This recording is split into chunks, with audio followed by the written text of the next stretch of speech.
Hello and welcome back to the Pilots Club, a podcast all about the first episode of television shows and the many reasons why they may or may not be worth a watch.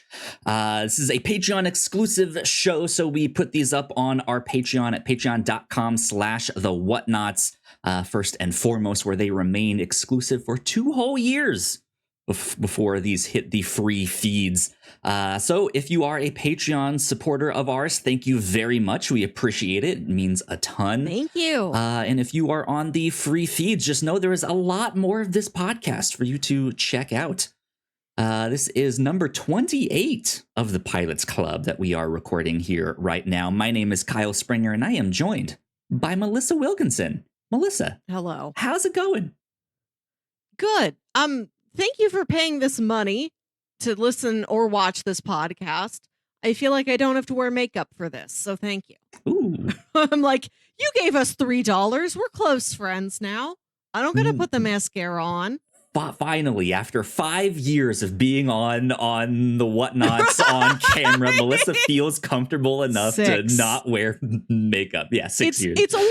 It's like little things like this or like trailer reactions. Like this launched today. Sit down. Turn on your microphone. Yeah, absolutely. We have to talk about Deadpool and Wolverine or whatever. Right. Good stuff indeed. Actually, we're here to not talk about Deadpool and Wolverine this time. We are here to talk about a completely different show. This is one that you brought, Melissa. This is Pan Am. Can you tell me a little bit about Pan Am? I thank you for putting so much shine on the fact that I brought this, even though it was my turn. We each take turns. I don't know. You said it so graciously. Maybe there's like a shadowy cabal of just me behind the scenes being like, Melissa, for this next one, you will pick this show. That's the secret. You pick everything, but just say I picked certain things. I picked the TV series Pan Am. This aired in 2011, which was more recent than I thought. I remembered this being maybe like a 2007 or 8 show. I was surprised it was just slightly more recent. I wanted to watch the pilot of this for a very silly reason, which is that I'm not a big flyer. You know, I live in the middle of the Midwest. It's road trip country. Mm-hmm. I've only taken plane trips like twice in my whole life. But I just planned one. I'm going to go to Orlando. I'm going to go to Disney World in the fall. Nice. I'm not going to look at other things in Orlando that aren't Disney World. Let's be honest. Right. Yeah. Not even Universal Studios this time. Oh, man. Sorry, Universal. So I had to Google, like, how do you buy plane tickets? I've never done this. So there you go. I remembered the show that was about planes. It's about the defunct mid-century airline Pan Am, which was a major name in travel in this era when travel was it was still very glamorous, but it was becoming more attainable. The average person could take a flight. They could go to Paris. It was a dream that could more easily be realized. And the flight attendants were these very glamorous, poised women who folks really looked up to. And the show is primarily about them and their experiences. Yeah. This is a show that I don't think I had heard about until you mentioned it. I don't remember this. I don't remember this being advertised, or if I did see an advertisement, just completely went in one ear out the other, right? Not really a show I think I would have paid attention to at the time it came out. But now having seen it, and kind of looking at when it came out and who's cast in this show, it's kind of an interesting thing to look at, because a couple of these people in here kind of started to hit it big shortly after this. I don't know if that had any bearing on why this show only had one season, but it just kind of interesting timing, because the show does star Margot Robbie as one of the main roles. And the very next year, she books Wolf of Wall Street. and then is, launched into mega stardom Yes. as she is Mhm. now. But I don't really know what she did before Wolf of Wall Street besides this now. Like, I don't know. Maybe just this. She's younger than you think. She's only like as old as we are. Right. Yeah. Yeah. But yeah, this also stars David Harbour. Christina Ricci is in this, and then I don't know the actress's name. Let me see if I can. Oh, there's somebody else you recognize? Good. There was someone else I recognize. It was the girl. You guys know me. I'm terrible with names here. She was the one that was a spy already, was supposed to get married to the one dude. I don't know that actress's name, and I don't remember the character's name either. In Bridget. Bridget. Let's see if I can find it on Wikipedia here. Bridget Pierce, played by Annabelle Wallace. Is that Wallace or Walls? Wallace. I recognize her. She plays, and again, I don't remember the character's name. She's in Peaky Blinders. She's Tommy Shelby's right. You said this. girlfriend. Yeah. And I recognized her in that and was just like, oh, her. I know her. Yeah, she's fantastic. Good. So yeah, there's some faces you will definitely recognize in this, but I think this is the youngest I've seen David Harbour in something. Yeah. First thing I saw him in, of course, was Stranger Things, but hold on. I don't. When did season 1 of Stranger Things? 2016. 2016. Yeah. So this was quite a while ago. He's in Quantum of Solace that came out in 2008. Okay. So I would have seen that. That was when I was in high school. Don't remember him in that. And I know we talked about all of those James Bond movies on a different podcast that we do. But he's not in it for very long. He just like wears a suit and is in a plane talking to Jeffrey Wright for a couple minutes. Yeah. So yeah, Pan Am was also created by Jack Orman, who I looked up and probably did a lot of work on like JAG and ER. But this was kind of it. Pan Am was like his show. And that was kind of it. He hasn't really made anything since, at least according to Wikipedia. But I thought that was fascinating. Something else that I was not expecting about this show is there's this whole spy angle. Yeah, I didn't know that either. I was not expecting this based off of your initial pitch of just like, yeah, it's about these women that take up this new job of being a flight attendant, and man, they are breaking ground for women. And I was like, cool. We also go women, go planes. Yeah, we did the other show, Cable Girls, which is very similar to this, and it had like that same kind of vibe. Go women, go phones. Yeah, go women, go phones. But then also a heist in that show. Like, did not know that was a thing in that, like, every female centric workplace drama, at least one of those women is a spy. It's the like, now how do we get their husbands to watch this show with them so that there's more viewers, right? Yeah. Spies, crime, a heist, something like that. But no, I actually had a really good time with this pilot episode. I thought it was pretty good. It was a lot. I will say that. Like, it had a lot of stuff happening between the spies and this new job for women, and the stuff happening on the plane, and the infidelity, and them saving prisoners of war from the Bay of Pigs, and all, like, there's so much stuff happening in just episode 1. I feel like it did a good job balancing it, at least for this first episode. I don't know if the show continues on like that, where every episode just feels like, oh my God, there's so much happening. But it was exciting. Yeah. I was surprised to see that this show came out as recently as 2011, which is not a huge difference. It's like 4 years later than I thought it came out. Mhm.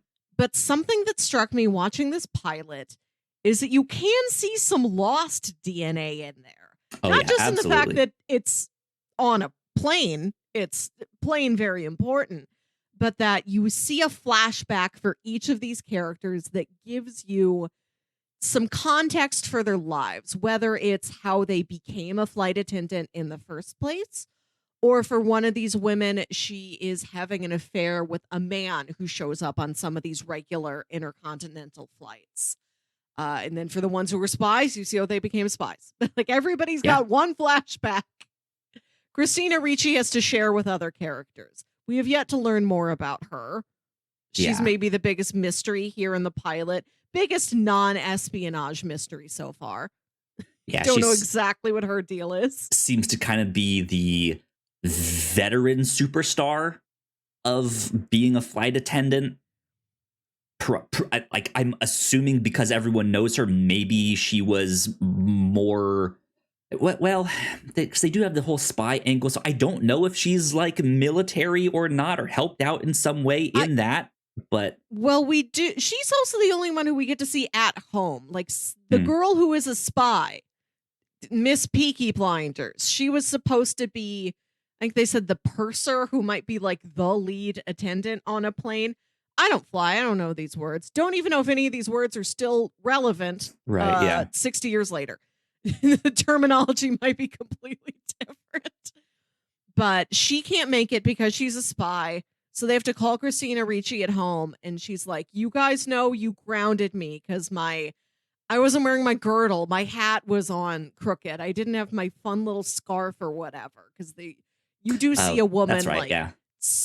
literally slap Margot Robbie into shape into wearing her like perfect, Yeah. prissy little attendant uniform. Real Barbie practice there. Oh, yeah. Yeah, it's very wild. Especially with that scene when you see them all walking out for the money Yes! shot, and it's just like this Avengers moment of like, and here's the crew, right? And it's just like 4 women approximately the same age wearing the same clothes, the same outfit, the same like size. hand, the way the like hand positions, and then there's the like young girl watching them who's just in awe of like, Right. whoa. I want to so be that when I cool. grow up. Yeah. Right. Look back at the camera and wink. Finger guns, right? Yeah. 12 years ago, this was all practice for Barbie. One of the major subplots in this episode is that Margot Robbie had her picture taken as she was leaving flight attendant school. And she didn't even realize a photographer was taking her picture, but it's on the cover of Life magazine. Like, wow, the Pan Am girls. And everybody's picking up the magazine and they're like, is this you? So she emerges on the scene, this perfect ideal being who everybody else wants to look up to and be. It is incredible that she has sustained that energy to become Barbie, the highest of them all. Yeah. I did like her character a lot though, because in the midst of all of that, she doesn't want the attention because she like just kind of ran away from a marriage that she felt like trapped in, or well, not even a marriage, right? It was her wedding day, and she ran off with her sister, who was already a flight attendant and gets to travel the world and all of that stuff. And she's like, I want to do that. Like, I don't want to be stuck at home, like making lemonade and stuff like that. That sounds terrible. And her sister's kind of perturbed that this special thing that was hers, she has to share with her other sister now. Yeah, at least like she's okay with it, but then it's just this magazine cover that kind of launches her into the public eye in a way that it like brings her fame, but also Margot Robbie's character is like, now maybe my husband can find me. I don't want that to happen. Right, yeah. Like, I don't want this attention. But she has it anyways, right? Whereas, yeah, I think this Uh, Hester is like, I would have loved to be on that magazine. I want that attention. I do a great job mhm, here. So, mhm. I don't know. I lost the thread on Christina Ricci. They call her at home and they're like, our lead attendant can't make it. We know we suspended you for 3 days for not looking perfect enough. Come in anyway. And you see that she does live this sort of counterculture life where she's in like a hip apartment with like some guy who's trying to write a philosophical dissertation. Yeah. And he's like, you're working for the man. And she's like, well, I get to travel the world and I can't change the world unless I go out and see it first. So it seems like she is, even if she's a more senior member of the staff, she's maybe a little older, a little more of a seasoned veteran in the field. She's maybe more of a rebel in her private life. Yeah. Yeah. I liked the little armchair leftist guy working on his novel, wanting to change the world, all that stuff. Which, that being said, I think that is kind of the point of this show, is not only to kind of marvel at what was this early Pan Am, the whole situation, but how these women then fought for and changed that industry into being something more sustainable and more accommodating for time off and women who might be pregnant and have this job or something like that, right? When the Bridget can't make it, when she's disappeared all of a sudden and everyone's like, gee, I wonder where she is, they realize, oh, right, flight attendant. This is real old school. Once you get married, you have to retire from being a flight attendant. Single girls only. And they look at this pilot that she'd been flirting with and they're like, you dog, you put a ring on that. That's why she had to resign. And he's like, yeah, I don't know where she is. And he doesn't know because she a spy. She had to disappear. Well, yeah, he at first is like, well, no, I don't know why she's here. But maybe she is gonna say yes, because I did ask her. Like, he's like, hot dog, swell. Like, I'm happy now. And yeah, the big kind of reveal is that, like, no, she's a spy, either working for MI5 or maybe a double agent. We're not quite sure on that, but either way, she's disappeared. A couple of the characters think she's. I was about to say they think she's been murdered, but there's no body. They just know she's in the wind.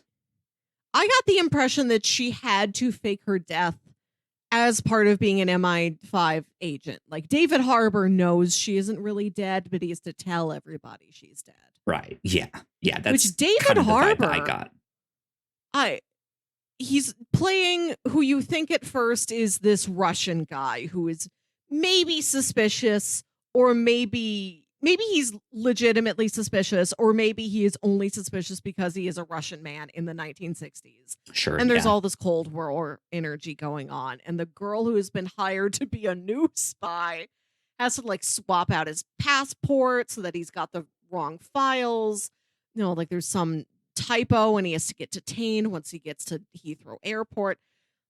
She does all of that, and then she like goes in the hotel room in London at the end of the day when they've got to rest before the next flight. And if only we could do review show bingo for this, because you've got the classic foe waiting in the shadows to talk. Yeah. Where she opens the door and he's waiting there. And then he starts talking in this very posh British accent. And he's like, well, that was a test and you passed. Which, big surprise coming from David Harbour. It's not, looking back at it, you're like, that is not at all the sort of role he's been placed in recently. Right. But he does pull it off. I wouldn't say he's necessarily been typecast. I think he's done a pretty decent job of trying to get out of that from his huge role in Stranger Things, which everyone loved him in. But like, you tell me like a few years down the road, he would be in that the like he'd be playing Santa in that one movie that's he'd like be Hellboy. Yeah, right, yeah, he'd be all Hellboy. sorts Like of important characters. He's much smaller, he's much skinnier in this role. And yeah, he does a great job. Like I liked this whole plot line of, oh no, this was actually a test for you, this new MI5 agent. Like you didn't think we would actually send you into the field with no kind of like test as your like final thing here. That I think was a good bait and switch. Because they were successful at the whole thing, and it had the appropriate amount of tension where the sister almost finds out that her own sister's a spy and all of this. And yeah, it's like I think the pilot had a lot of stuff going for it. I think one of the questions that I came up with as I was like watching this is, we often talk about a pilot episode being a proof of concept. Here's some of the relationships that might happen, or some of the scenarios or situations. Do you ever feel like there's too much of a proof, like too many proofs of concepts in a single thing? Like I could say yes. There's certain things that feel like they are a self-contained story, like the French girl who's having an affair with this repeat passenger. That story feels like it has a beginning, a middle, and an end within this whole one episode. But there are other things like, I thought this was a show primarily about the flight attendants. Why are we learning more about this one pilot? Yeah. And then you have the flashback to them getting people out of the Bay of Pigs. Yeah, it's flashback to the Bay of Pigs. Which I do appreciate seeing in this era when air travel wasn't as commonplace. I like the angle of sometimes a commercial airliner would be called in for special occasions like this, when maybe like the military, like they could do something like a military plane couldn't, or like there wasn't a military plane, or there's not enough. Yeah. Like there's so few planes of any kind. It's the Dunkirk or Godzilla -1 moment where just all of the like private ones show up. I liked adding that layer to what you might expect to see in this show, but it is there's a lot going on there. And like I said, it has to be like a shared flashback for Christina Ricci and the pilot and Bridget. Yeah. Whereas these other characters, except for the two sisters, have gotten like an individual flashback all their own. Yeah. I think in the grand scheme of things, I think it did a good job juggling all of that. It made great use of its time. I thought the pacing was fantastic. Yes. But that's, I think, also potentially the curse of this one too, is now I kind of expect this breakneck speed, these keep it kind up. of intense relationships, these spy antics of just like, oh, she might find out, oh no. And I feel like though, if they keep that up, it's just like breakneck speed. Like, I don't even know what I just watched. What is this? And I think that was some of the criticism of the show, is that like at the end of the day, I don't know if it really knew what it wanted to be exactly. But I haven't seen the rest of the show, so I can't say. Yeah, there is just the one season, and it's all on Tubi. Thank you, Tubi, from saving me from having to figure out how I get an AMC Plus trial. There you go. Yeah, I watched this on AMC Plus. Just a side note here. I don't know how much you explored the app or tried to use that at all. If you jumped into it, or if you went straight to no, I Tubi. just watched this last night, and when I Googled it, I did see Tubi, and I'm like, oh, that's free. I don't need an account. Yeah. So I haven't really been on the Tubi app much either, but man, my experience with AMC Plus just in the week that I used it, awful. It is so bad.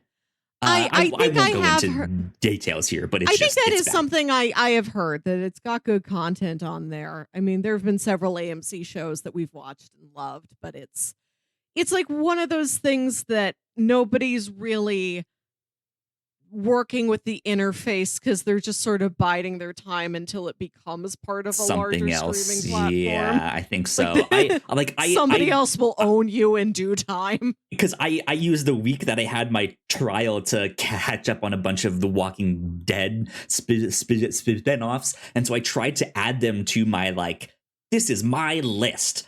And I went back in there like a little bit after. None of it was in there. And then I was like, okay, maybe it was because I started on the app on my phone and then I went to like it on the TV.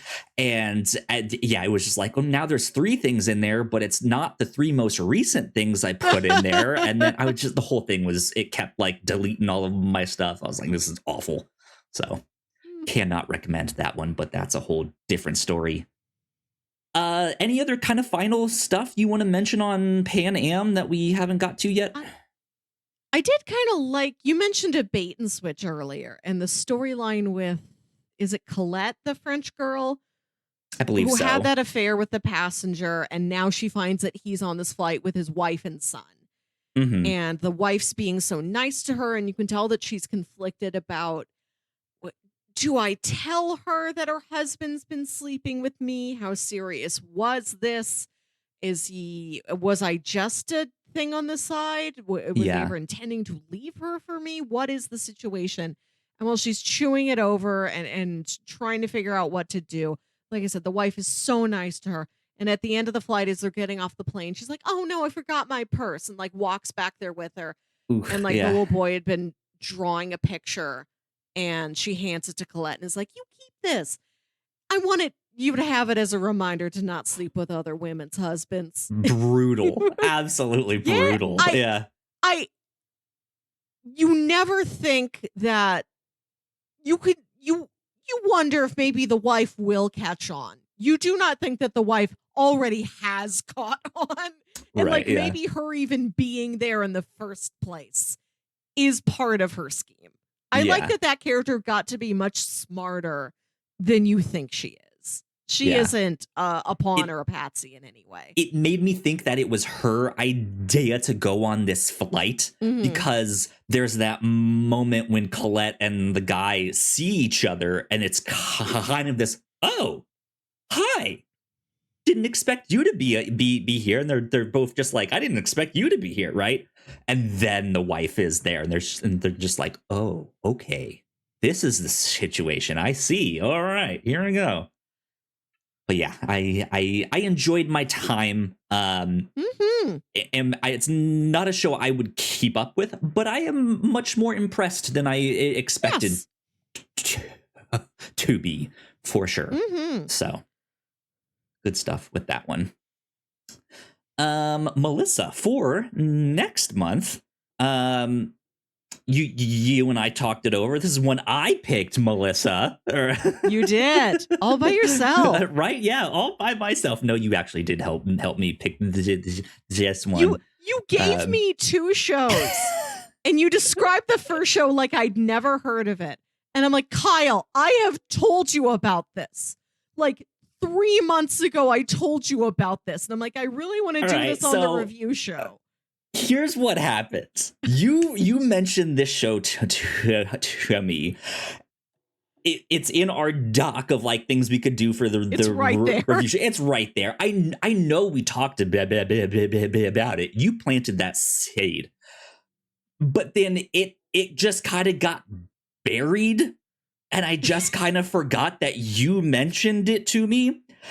And then another podcast that I listened to, the same guy just kept mentioning the show over and over in a way that like finally sold me on the show of like, you know what, maybe I should check out that show. And then I had like by that point had forgotten that like it's on our list. You had mentioned this, and so I'm like, Melissa, here's an idea for the Pilots Club, but maybe it should be for the review show. Like you really like this show. yeah. So yeah, I think we might be saving that one for the review show. So for next month, we have decided that we will be watching the pilot of Amazon's show Bosch. This is one that has gone on for 7 seasons, a total of 68 episodes. I think there's even a movie, maybe? I could be it wrong had on that.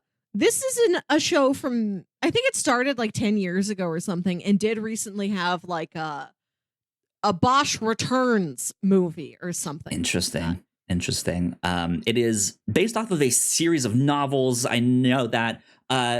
But it's kind of wild to me because this is such a long-running show on a streaming service where nowadays it's kind of rare if a show gets past season 2, That's true. right? So to see a show on a streaming service continue for so long obviously means they either really liked the show or the numbers behind it, like people watched it. But I also don't hear many people talking about it that much. I have heard Bosch talked about. I think maybe when it first came out, people were like, I love Bosch. Yeah, but then just kind of disappeared. But with it being a crime procedural, it seems like the sort of show that people love as a comfort food thing. Sure, it isn't going to have the twists and turns of a Breaking Bad. It's going to be more like, what's Monk up to this week? Right. That Monk.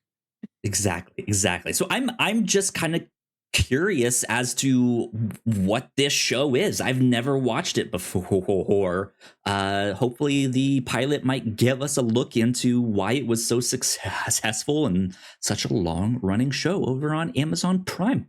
So that is what we will be watching for next month. I'm excited to check it out. But that about wraps us up for this episode of The Pilots Club. So, Melissa, where can people find you on the internet? Pretty much here. I don't. I've had Thanks for subscribing. I've had accounts places at WilkyWit. I don't post, but they still exist. I will still get the notifications if you want to send me a message or anything. I gotta just start an email address or something that is evergreen. There you go. Where I don't have to admit I never actually post there. Because who posts in a Gmail account? Nobody. Who owns wilkywit.com? That way you can be wilkywit at wilkywit.com or Melissa at wilkywit.com. Who knows, something like that. But yeah, if you guys want to follow me, I am at Yo Kyle Springer. And if you'd like to stay up to date with all of the stuff that we do here at the Whatnauts, we are at the Whatnauts Official on Threads. So please go like, share, and subscribe. That would help us out a ton. If you're watching this on YouTube, go check out more of our videos right over there. Once again, shout out to our Patreon supporters. We appreciate you a lot. It means a ton. Thank you. And this has been number 28, I believe, of the Pilots Club. We will see you all next time. Bye. Bye.